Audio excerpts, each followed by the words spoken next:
지위를 이용해서 강요를 했다. 이건 강간하고 똑같은 거야. 싫긴 뭐가 싫어. 좋으면서 그래. 이게 남자들이잖아. 진짜 싫다고.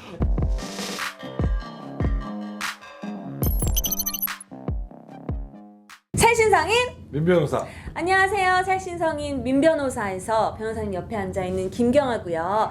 오늘도 마음 따뜻한 우리 동네 나만의 변호사 민경철 대표 변호사님과 함께합니다. 네, 반갑습니다. 민경철입니다. 안녕하세요. 반갑습니다. 잘 지내셨어요? 네, 더 잘생겨지셨네요.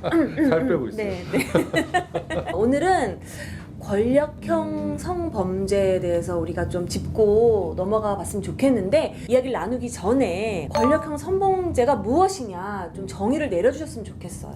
전형적인 케이스가 그거예요. 내가 보호하고 있어요. 내가 이 친구를 보호하고 있기 때문에 내가 보호를 그만두면은 이 친구는 사는 것이 너무 막막해요. 그러면은 이제 굳이 협박을 안 해도 너 내 말 들을래 안 들을래? 그러면 들을 수밖에 없는 상황이 생긴 거예요, 사람들이. 네. 그게 바로 위력에 의한 간음이에요. 상하관계라는 거는 사회에서 굉장히 많이 존재를 해요. 개그우먼에서 선배도 있을 수도 있고, 당연하지. PD도 있을 수도 그럼 있고, 서열이 있죠. 학교에서도 선생과 제자가 있고. 있을 수도 예. 있고, 상사가 너 나하고 잠자리 하자라고 했을 때 이걸 다 위력에 의한 간음으로 하는 거는 한거 불능 상태 여부에 판단이 필요한 거예요. 직장 상사이기 때문에 다 내가 하진 않지. 시켰다고 해서 안 들을 수가 없었다. 이게 인정이 돼야 이제 위력에 의한 간음이 인정이 되는 거예요. 무조건 상하관계였다고 해서 그게 다 죄가 되는 건 아니고, 그렇죠. 경아 씨 선배 한 명이 너 나하고 잠자리 할래 했을 때 그럼 어떻게 하시겠어요? 가운데로 차버리고 그러니까 그런 안 해! 코미디 안 해! 그러니까 그건 한 거를 할 수 있습니다. 그런 경우는 위력에 의한 간음을 보기 어려운 거예요. 그런데 내가 했으면 나는 좀 로맨스가 있었을 것이다. 그럴 수도 있고, 근데 이게 시대적인 흐름의 변화가 있어요. 네. 대표적인 게 이제 안모 지사님 판례가 될 수도 있어요. 그건 대법원 판례까지 나와서 뭐 얘기를 드리면은 보좌관이나 비서관들을 잠자리 가지자고 했을 때 그럼 과연 그 사람이 반항할 수 없었겠느냐에 대한 논란이 많아요. 되게 의견이 다양해져. 다양한데 이걸 대법원에서 이제 그걸 죄로 인정했다는 거는 그 범위를 넓게 이제 사회에서 인식하고 법원에서 인정을 한다고 네. 생각하시면 돼요. 네. 지금 현재 권력형 성범죄에 대해서 처벌 기준은 어떻게 되어 있나요? 그건 굉장히 엄격하다고 봐야 돼요. 네. 엄격한데 이제 다 달라요. 다 다른데 만약에 제일 나쁜 건 뭐냐? 저 친구가 내 말을 안 들을 수밖에 없어. 근데 저 친구가 나 좋아하지도 않는 것도 알아. 지위를 이용해서 저 친구한테 강요를 했다. 이건 강간하고 똑같은 거야. 내가 살기 위해서, 내가 아니면 여기서 살아남기 위해서 내가 이런 것까지 해야 된다는 거는 한 대 맞아서 하는 것보다 더 비참해질 수가 있어요. 피해자 입장에서는. 그러니까요. 근데 제가 검사도 해보고 변호사도 해보면 조금은 좀 다른 부분들이 있어요. 사회적 지위가 있는 사람이, 그건 남성이든 여성이든 똑같아요. 이 입장에서 보면은 상대방도 나를 좋아한다고 생각하는 경우가 굉장히 많아요. 나의 지위만을 이용해서 저 사람과의 관계를 가졌다고 생각 안 하고 저 사람도 나를 좋아한다 라고 생각하고 접촉을 하고 관계를 가지는 경우가 있는데, 상대방은 그렇지 않은 경우가 많아요. 아니 그러니까 그게 되게 애매한 것 같아. 내가 이제 싫어요라고 한 게 왜 남자들은 한번 튕기는 거라고 생각할 때도 있잖아. 격렬하게 저항을 해야지만 반대라고 생각하는 게 있는 것 같아요. 제가 좀 변호사 해보니까 그냥 싫어요 하면 하지 않는 게 맞아요. 그래 맞아. 싫어요는 싫어요인 거야. 그래, 싫어요 하면 그냥 말아야지. 싫긴 뭐가 싫어. 좋으면서 그래. 이게 남자들이잖아. 진짜 싫다고. 진짜 하지 말라고. 그렇게 해가지고 아까도 이제 변호사님 말씀하셨지만 특별히 권력형 성범죄가 많이 일어나는 것이 이제 위계 질서가 뚜렷한 곳, 그렇죠. 상하 관계가 좀 확실한 곳. 그래서 대표적으로 체육계에서 참 말이 많았어요. 예, 체육계 코치가 문화에서 뭐 정말 국가대표도 해야 하고 뭐 이렇게 대표로도 나가야 하고 수상도 해야 하고 그렇기 때문에 저항을 못 한단 말이야. 직역별로 좀 특성이 좀 있어요. 어느 누구의 눈밖에 나면은 완전히 더 이상 활동하기 힘들어지는 직역들이 있어요. 이 문화예술체육회가 그런 게 많아요. 대가들이 있잖아요. 대가들.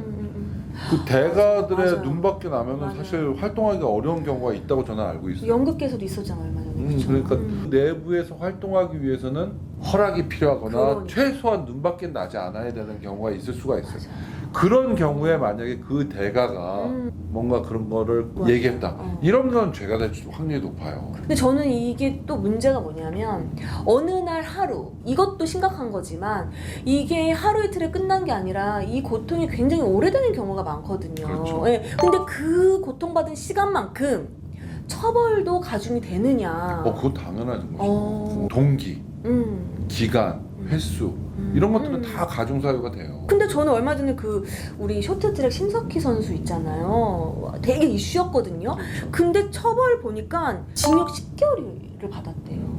그거 너무 약한 거 아닌가 저는 그런 근데 생각. 그거는 10개월 나온 건 아마 폭행 부분만 아마 판단이 된 걸 거예요. 그 성적인 부분은 그건 또 아직 판단이 남아 있는 것 같으니까 그건 좀 기다려 봐야 될 것 같은데 최근에 이제 뭐 굉장히 가중되고 있는 건 맞아요.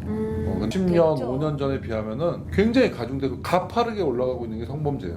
근데 현재 시점에서도 눈높이에 못 맞춘다고 생각하는 분들이 굉장히 많고 근데 그런 거는 사회적 공감대, 사회에서 구성하는 사람들이 다 일률적인 게 아니에요. 똑같은 사안을 보면서도 어떤 사람은 10의 처벌이 필요하다는 사람도 있고 어떤 사람은 1의 처벌이 필요하다는 사람도 있는데 다 맞출 수는 없어요.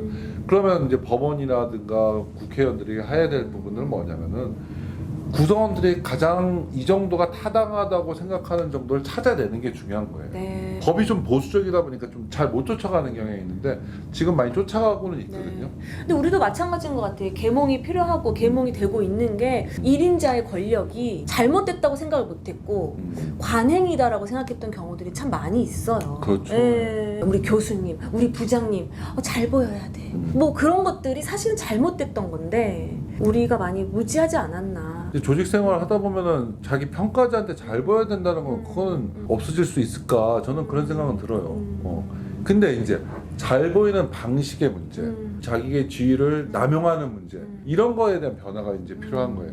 요즘 평가자가 오후에 회식하자고 하면은 방송국도 바뀌지 않았어요? 요새는 당일 회식 있으면 안 한다고 해요? 약속 있습니다. 진짜? 어제 저만 해도 그랬어요. 그러니까 약속 있다고 멋있다. 얘기하는 멋있어. 가치관의 변화가 생기고 있는 거예요. 그 부장님도 좀 짠한 게 부장님이 부하였을 때는 무조건 갔었는데 내가 부장 되니까 아무도 안 오면 좀 낀 세대야. 좀 마상 입어. 항상 이 옛날 라떼 생각. 라떼 하는 거야. 회식 때 브루스 많이 쳤잖아요. 립스틱 집게바로가 싫어 난.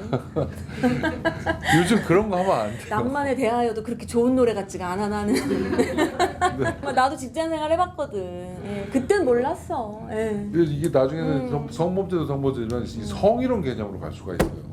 옛날 생각 가지고 뭐 술 드셨으니까 그냥 같이 한번 브루스 한번 칠까 이거는 내가 볼 때는 요즘 직장은 어때요? 요즘 직장도 그런 거. 브루스는 안 추는데 노래는 해요. 조금씩 변화하고 있구나. 조금씩. 조금씩. 네, 미약하게나마 발전하고 있습니다. 네. 그럼 이거는 여담인데 이건 어떻게 생각하세요? 난 여대생이야. 근데 우리 교수님은 총각이고 잘생겼어. 총각이고 처녀니까 사랑을 하게 된 거예요. 헤어졌는데 이제 이 여대생 입장에서는 나중에 이제 앙심으로 권력형 성범죄에 대해서 역으로 저도 그 유사한 사안을 해봤었는데 교수와 학생 간의 로맨스는 다 범죄다. 이건 저는 아니라고 봐요. 근데 내가 정말 장학금이 필요해.